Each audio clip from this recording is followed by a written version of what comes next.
Olá, nossa conversa de peso de hoje, mais do que especial, vem a recuperar a entrevista com o nosso convidado 001. Eu digo 00 porque já passamos de 1000 programas, já são 4 dígitos mesmo, e ele foi com muito orgulho, porque fiz questão que fosse convidado 0001. Ele volta agora para conversar conosco no nosso Conversa de Peso. Ex-prefeito de Novo Hamburgo, deputado federal, estadual, Tarcísio João Zimmermann, como gosto de dizer, do News. Tarcísio Zimmermann, muito bem-vindo para essa Conversa de Peso. Eu que agradeço muito, Rodrigo, e fico muito feliz de terem passado já mais de 1000 programas. Significa que aquele projeto lá do início, né, da TVNH, se sustentou e cresceu, e eu, como prefeito, eu tive muita honra de ter, inclusive, apoiado todo esse projeto. Então, fico feliz que já tenham passado mais de 1000 por aqui. Não, mas o Conversa de Peso é só por causa da minha relação com o diretor da emissora. Só por causa disso, porque senão já tinham derrubado há muito tempo. Não é verdade, não é verdade. Não é verdade, Rodrigo. Tu sabe que não, né? Porque... Tarcísio, estamos aqui para falar de ti. Eu, evidentemente, a gente sempre destaca, né? Não era nem na minha época de Vale TV, de TVNH, quando tu eras prefeito de Novo Hamburgo, mas o nosso reconhecimento pela democratização da comunicação institucional e de todas as informações que eram preciso passar para a comunidade. Tu fizeste isso sem olhar para ninguém, mas conversando com todos sempre, democraticamente, né? E, evidentemente, a gente fazia essa fala lá no programa 1 e faço ela novamente agora. Chegamos aos pés de um novo pleito, e tu és pré-candidato a deputado federal. A gente conversou na última eleição, quando tu disse, olha, eu acho que agora eu vou pendurar as chuteiras. Mas a gente sabe o quanto tu acredita muito no que tu fazes. E eu tenho visto as tuas redes sociais e visto a vibração com que tu tem feito a pré-campanha que tu estás fazendo. Tá que é um guri. Pois. Na verdade, Rodrigo, não é exatamente um guri, né? Um guri de 67 anos de idade, né? Mas eu confesso que eu, de fato, tinha entendido que meu tempo teria se esgotado, o tempo de um político, enfim. Porque lá no final de 2020, depois daquela derrota pesada que nós tivemos na eleição para prefeito, o Lula estava na cadeia, aquela chuva de processos contra ele, enfim, alguns já em julgamento, outros ainda em instrução, e toda aquela ameaça que consistia na possibilidade dele ser múltiplas vezes condenado. Eu pensei cá comigo, e nós pensamos, que o PT levaria muito tempo para se reerguer. E se levasse, eu imaginava, coisa de 15, 20 anos. E eu imaginei o seguinte, eu estava com 66, se fosse 15 seriam 81, se fossem 20 anos seria 86. E eu digo, não. Eu tenho que ajudar a gente jovem, vou aproveitar o conhecimento que eu tenho, a experiência que eu tenho e o prestígio para apoiar a gente jovem que vai estar maduro quando chegar a oportunidade. Mas aí nós tivemos neste país, isso é uma coisa que me surpreende demais, assim, é uma constatação que poucos eu vejo falando. A tragédia desse país iniciou com o golpe da Dilma, que foi uma ilegalidade. O próprio Supremo hoje reconhece que a presidenta Dilma não cometeu o crime. O próprio Eduardo Cunha, em entrevistas, reconhece que ela não cometeu o crime. Portanto, ela foi cassada a partir de uma mentira, né? Sustentada por uma mentira. Então, foi uma fraude. Aí depois teve todo esse processo da Lava Jato contra o PT e contra Lula, outra fraude.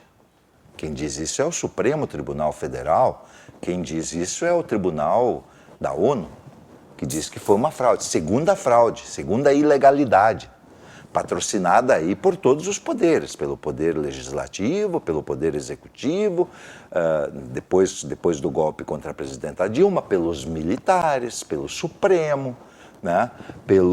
Pela grande imprensa, pelo grande capital, quer dizer, todos esses setores se uniram para criminalizar o PT e prender o Lula.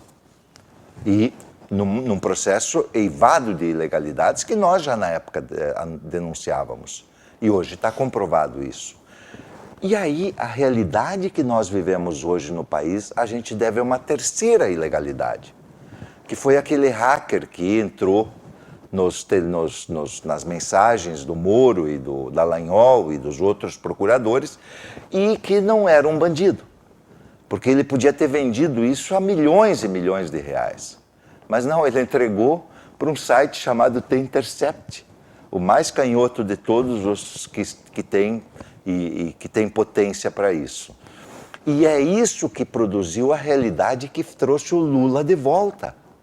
Entende? Então nós tivemos 3 ilegalidades que nos conduziram, 2 que nos conduziram ao poço e uma que eu acho que vai nos tirar do poço, que é a ilegalidade cometida pelo Ducati, esse lá de Araraquara, eu acho que é Araraquara. Então, vejam só que e isso mostra a profundidade da decadência das instituições brasileiras. Elas estão decadentes. Eu fico completamente impressionado, assim, porque depois que eu deixei de ser deputado, a gente se afasta um pouco do cotidiano dessas coisas do parlamento.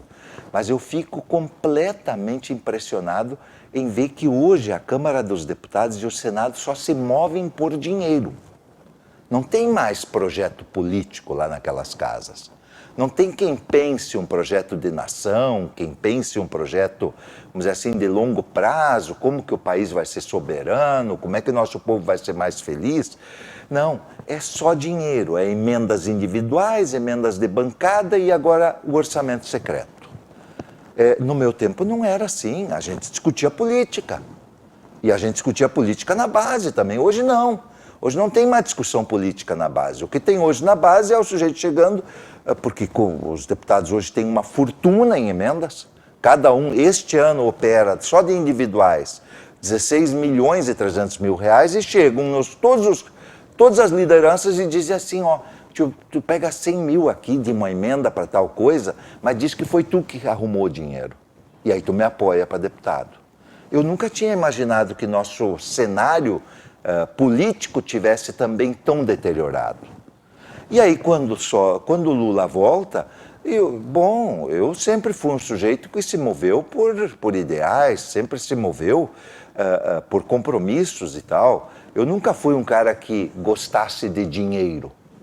Não, eu nunca tive digamos assim, aquela coisa de eu preciso ter patrimônio, eu preciso ter casa na praia, eu preciso ter chácara, eu preciso ter carro do ano, eu preciso comer a melhor coisa. Não, para mim um uísque ou uma cachaça tonteiam igual.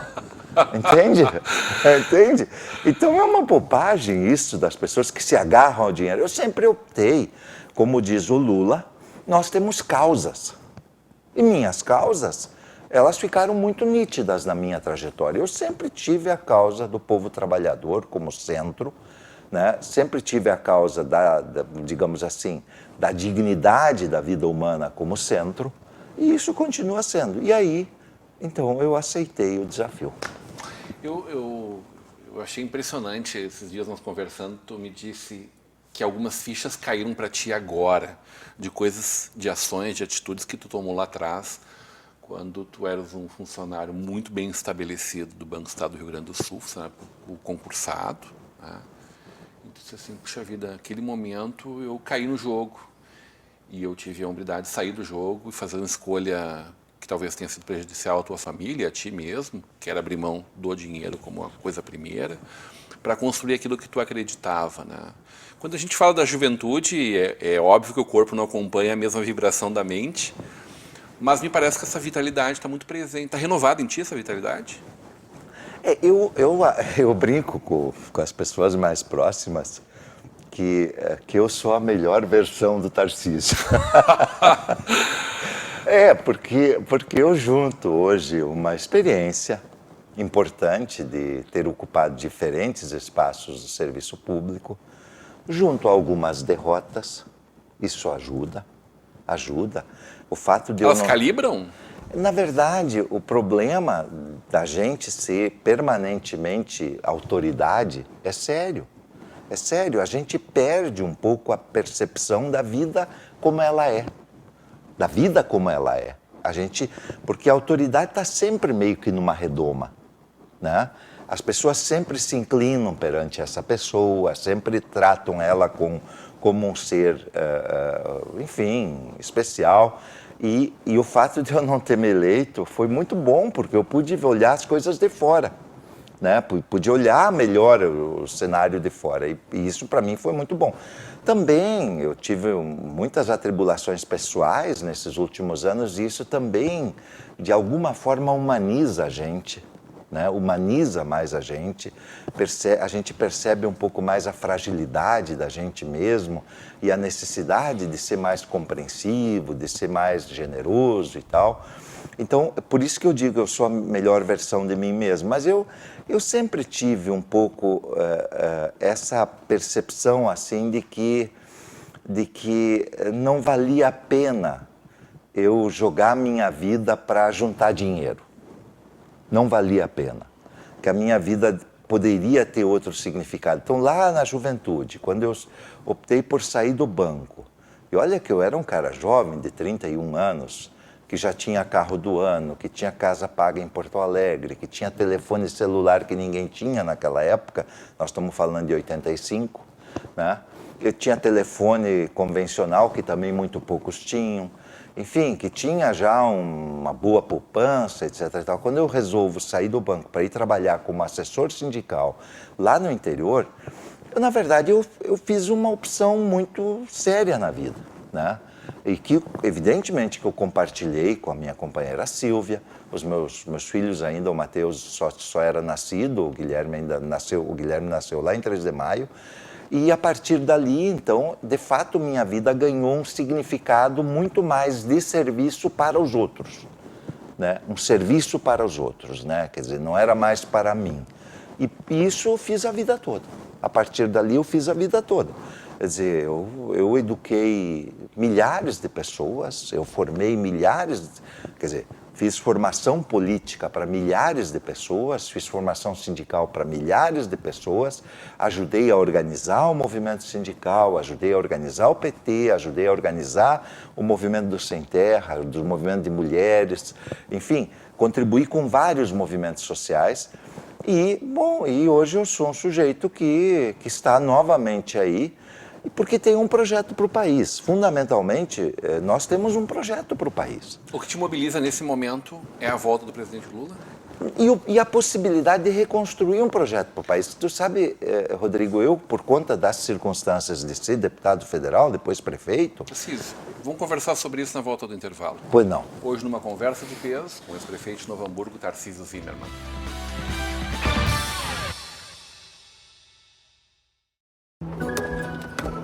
Quando o assunto é investimento, quem não se sente meio perdido? É preciso se orientar pelo mercado, pelos seus objetivos, pelas metas da sua empresa.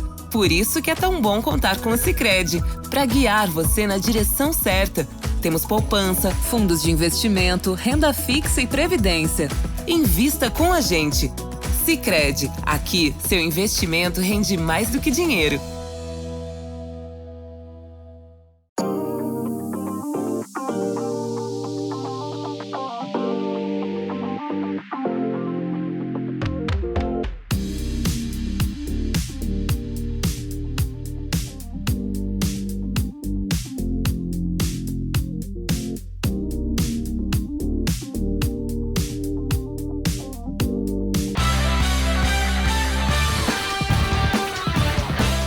Volta para uma conversa de peso, hoje recebendo o ex-prefeito de Novo Hamburgo, o deputado estadual federal, Tarcísio Zimmermann, no oferecimento Sicredi. Juntos construímos comunidades melhores, Mercator Feiras e Eventos, Faculdade INH, que você vive o conhecimento, e o apoio de Lockfair Fechaduras e Acessórios. Tarcísio, eu te provocava antes de irmos para o intervalo, né? E te cortei para que a gente pudesse fazer uma fala única nesse sentido. É a volta do ex-presidente Lula, quando tu fala de um projeto de Brasil que te demoveu dessa aposentadoria, que te trouxe com toda essa vibração de volta para o jogo? Sem dúvida. Sem dúvida, senão se o Lula não tivesse... Ele tá com 10 anos mais que tu, né? Só para deixar bem claro. Exatamente. Tá? Se não fosse ele, se não fosse a volta dele, eu continuaria naquele plano de estimular a gente jovem, né? Para assumir o meu espaço. Mas com a volta do Lula, tem que colocar o time de veteranos em campo também. Né? Tem que colocar as pessoas que têm mais experiência acumulada de volta em campo também. Então, por isso eu aceitei esse desafio. E vou te dizer o seguinte, ó, me anima muito. Eu vivo dizendo isso para as pessoas que me cercam. O Brasil é um país poderoso. Eu viajei muito por esse mundo e não tem nenhum país que reúna o conjunto de potencialidades naturais, de riquezas naturais que nós reunimos. Não tem nenhum país do mundo. E também vou dizer outra coisa. Eu viajava para outros países durante o governo do presidente Lula, da presidenta Dilma, enfim, por conta de ser deputado, prefeito, e eu chegava a ficar arrepiado pela esperança que o povo do mundo depositava no Brasil. Eu juro para ti, chegava a ficar arrepiado. Por quê? Porque eu dizia, puxa, será que nós estamos à altura de toda essa esperança que estão depositando em nós? Porque o mundo, eu quero te dizer, Rodrigo, a humanidade, ela está se debatendo num conjunto de vazios.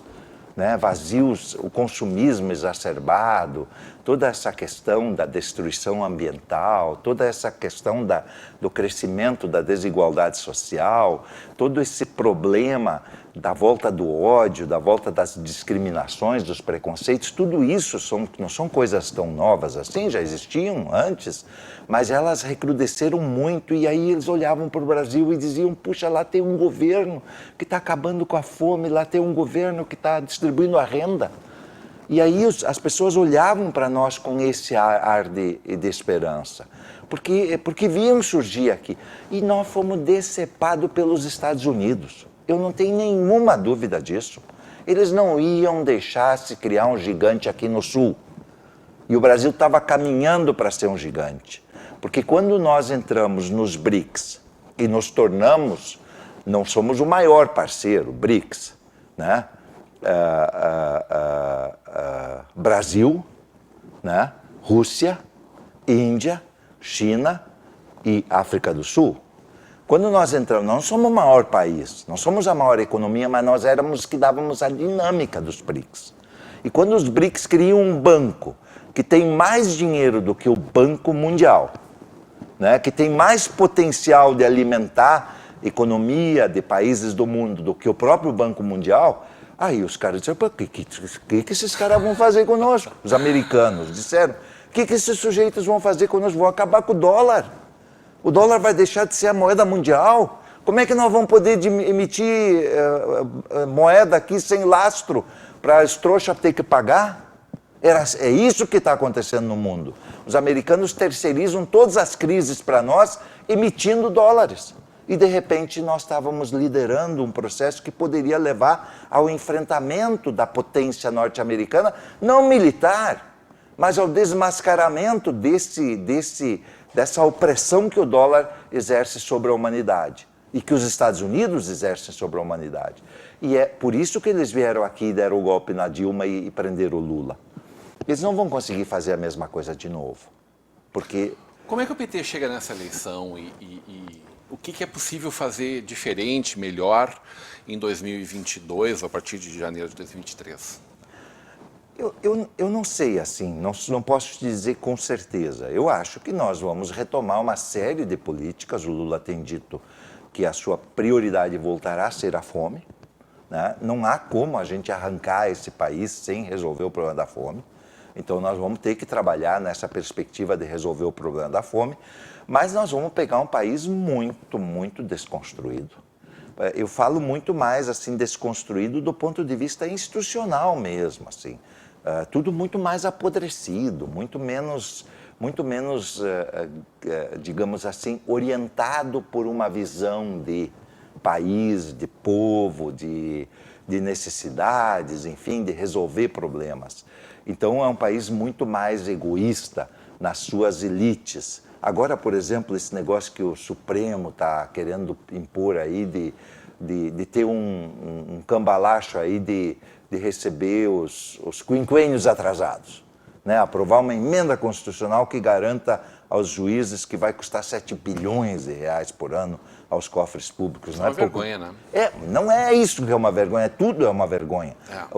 As emendas secretas, as emendas individuais, quer dizer... Então nós vamos ter um processo de reconstrução institucional muito importante que terá que ser feito. Mas nós vamos ter que enfrentar ao mesmo tempo o problema da fome, o problema do desemprego, o problema da desesperança, mas o Brasil é poderoso. Eu quero dizer a vocês isso, eu tenho convicção de que um governo que olhe com determinação para as necessidades do país, progressivamente vai resolver as condições desse país. E é isso que nós fizemos no primeiro e no segundo governos do presidente Lula e no primeiro da presidenta Dilma. Nós podemos chegar de novo. Porque é importante lembrar disso, Rodrigo. Quando o Lula assumiu em 2002, o Brasil recém tinha feito um acordo com o FMI e só não estava insolvente internacionalmente porque tinha feito um empréstimo de 30 bilhões de dólares com o FMI, né? Quando o PT foi deposto, as nossas reservas internacionais chegavam a quase 400 bilhões de dólares. Quer dizer, o Brasil tinha um enorme... Imagina, 400 bilhões de dólares a R$5. Isso dá 2 trilhões de reais de reservas internacionais. E então o Brasil estava se preparando para dar um salto. Estava em condições, recém nós tínhamos descoberto o pré-sal. Olha, imagina um país do porte do Brasil que não precisa importar petróleo, que pode se tornar um exportador de petróleo, né? e, portanto, potencializar o seu crescimento. Então, nós tínhamos a faca e o queijo na mão, daí eles vieram lá e podaram. Pois nós vamos ter que retomar essa faca e esse queijo com todas as dificuldades e destruições que nós tivemos. Eu sei que a Petrobras não é mais a mesma, a Petrobras já não dispõe mais das reservas internacionais de petróleo que dispunha antes, porque vendeu para terceiros a preço de banana, né? Talvez eles privatizem a Eletrobras ainda nesse fim de governo, mas nós temos que retomar. Então, eu vou ser deputado muito por conta desta ideia, de que o Brasil tem possibilidade.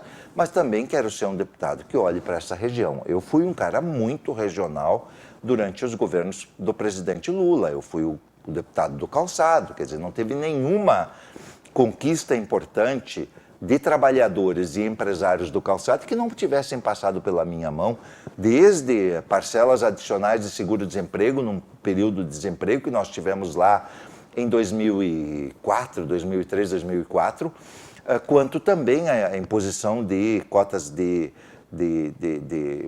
sobretaxas à exportação do couro wet blue para segurar o couro aqui, a imposição de antidumping ao calçado chinês para preservar o mercado brasileiro para o calçado feito aqui. Quer dizer, todas essas medidas, a própria desoneração da folha de pagamento tiveram uma discussão, tiveram uma articulação pela minha mão na época em que eu fui deputado federal e também, assim, a articulação de grandes infraestruturas. Eu fui o autor da lei que criou no Plano Nacional Rodoviário a BR-448, né? E por quê? Porque era a luta contra o polão naquela época, que queriam pedagiar toda a região metropolitana, a vinda do trem para Novo Hamburgo. Quer dizer, as grandes obras que foram feitas aqui na 116, a gente nem fala disso.